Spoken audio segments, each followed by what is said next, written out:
kita pengen tadabbur ayat supaya bisa healing perasaan kita yang sedang terluka, healing tentang beban kita.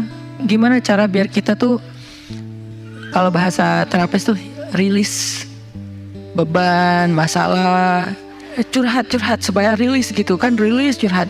Oke, itu salah satu metode. Terus apa metode lain untuk kita rilis atau kita bisa healing dengan ayat-ayat Al-Quran? Tadabbur. Jadi ada tafakkur, ada tadabbur, ada terapi. Islam itu banyak banget hal-hal yang bagus, tapi tidak ada yang lebih indah dan lebih tepat dan lebih efektif daripada terapi dengan tadabbur Al-Quran. Bukan hanya baca, tapi tadabbur Al-Quran. Menghayati, memahami pesan-pesan Allah di dalam Al-Quran. Makanya ketika Nabi punya masalah, obatnya Al-Quran. Itulah kenapa di dalam Al-Quran Allah menyebutnya wasyifa'un lima fis sudur. Dia itu obat, penyembuh, bahkan bukan obat. Kalau obat itu dawa, kalau syifa penyembuh. Dawa belum tentu sembuh, bisa sembuh bisa enggak. Tapi kalau syifa ya udah pasti sembuh. Maka Allah menyebutkan Al-Quran itu sebagai bukan dawa, tapi disebutkan sebagai syifaun lima fis sudur, obat hati, obat jiwa, obat mental. Walaupun banyak ulama menganggap bahwa dia juga bisa menjadi obat fisik, dan saya percaya itu. Tetapi yang lebih dahsyat lagi adalah dia memang obat mental. Pertanyaannya, bagaimana menjadikan Al-Quran sebagai syifa, healing? Ayat-ayatnya gimana cara kita mentadabburinya? Semua ayat sama, cuman yang membedakan satu dengan yang lain fadilahnya. Tapi semua sama-sama istimewa. Jadi nggak boleh ada satupun ayat yang kita anggap nggak penting. Alif Lam Mim, apa pentingnya ya? Nun, Qaf, Shad, satu huruf doang. Enggak, biasa aja. Sehingga kita ngerasa membaca ayat itu nggak terlalu istimewa. Sama, satu huruf pun itu istimewa di Al-Quran. Kan kata Nabi satu huruf seperti 10 kebaikan. Jadi kalau kita baca Nun, udah aja, alhamdulillah udah ngaji. 10 kebaikan loh itu. Tapi kalau udah tahu 10 kebaikan, ngapain satu huruf? Udah aja wal qalami wa ma yasturun, lanjut dong. Udah tahu tuh 10 kebaikan cuma satu huruf, sayang banget ya, karena ada waktu. Dan ketika membacanya, jangan target saya harus cari waktu yang tepat nih buat baca Quran biar khatam 1 juz. Jangan cari waktu yang tepat, susah. Lama-lama sampai malam akhirnya nggak kebaca. Asal ada waktu baca aja dulu, dapat setengah halaman, dapat 2 baris, dapat 1 baris, pokoknya baca aja dulu. Jadi tadabbur, cara untuk bisa menjadikan Al-Quran sebagai syifa, tadabbur. Bagaimana dulu Nabi, sahabat, orang-orang solih mentadabburi Al-Quran? Yang pertama adalah mereka membaca Al-Quran secara tematik, supaya kita dapat sesuai dengan problem kita, masalah kita, hajat kita. Tematik. Lagi ada masalah apa kita? Karena ayat Al-Quran turun kepada Nabi pun secara tematik, secara kontekstual. Apa yang dialami Nabi, itulah ayatnya. Al-Quran tidak turun sekaligus kepada Nabi, turun sekaligusnya itu di Lauhul Mahfuz. Lalu sampai kepada Nabi berangsur-angsur selama 23 tahun. Kenapa berangsur-angsur, Ustaz? Dan kenapa nggak urut?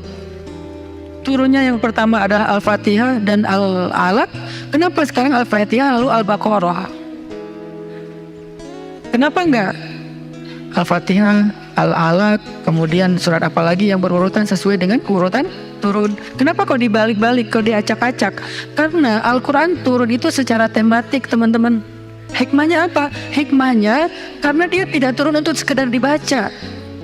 Dia turun untuk ditadaburi supaya jadi solusi, petunjuk dalam hidup. Petunjuk apa? Petunjuk terhadap masalah yang lagi dihadapin. Dan kita nggak akan dapat petunjuk kalau nggak ngerti kan? Coba baca petunjuk penggunaan obat. Bahasanya bahasa bahasa Thailand misalnya. Banyak kap-kapnya. Susah kan kita? Gimana berapa hari sekali? Kayaknya 5 kali sehari deh. Padahal cuma 2 kali sehari. Nggak bisa dapat petunjuk karena nggak ngerti. Maka supaya kita bisa tadabbur, kita pahami. Nah, memahami apa? Sesuai dengan tema. Kita boleh aja bagus banget malah baca Al-Quran secara berurutan, tapi itu target baca ya, target tilawah, bukan target tadabbur. Tadabbur beda sama tilawah.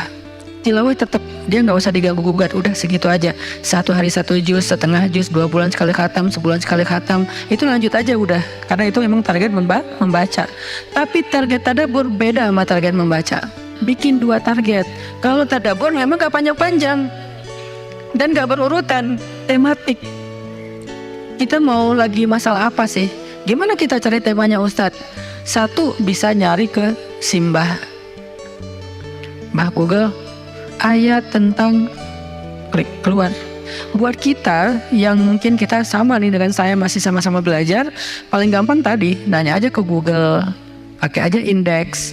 Atau cara yang lebih, ini kalau mau, saya beberapa kali nyoba soalnya, kalau mau bukan ngetes ya, kalau mau agak sedikit lebih seru nih, agak lebih seru. Tapi kalau belum berhasil jangan salahin saya ya. Kalau agak lebih seru nih, saya suka gini, pegang Quran, lagi ada masalah nih, Bismillah, ayatnya pas, wah ini saya banget nih. Bisa kayak gitu juga metodenya. Jadi kayak minta dibimbing sama Allah aja gitu. Tapi kadang-kadang dapat ayatnya tuh nggak sesuai tema saya, Ustaz, kata kita. Padahal kata Allah, ini yang kamu butuhin tuh ini nih. Bisa gitu juga dengan syarat membukanya pakai Bismillah, bukan membuka yang itu ya Allah ya, yang itu ya. Jangan maksa. Allah lebih tahu. Bismillah. Ayatnya tentang makanan. Oh mungkin kita masalahnya emang masalah berat badan mungkin, atau masalah mubazir mungkin, sehingga merembet kemana-mana. Allahu alam. Tapi kalau mau lebih jelas ya udah cari pakai yang tadi, dapat ayatnya secara tematik.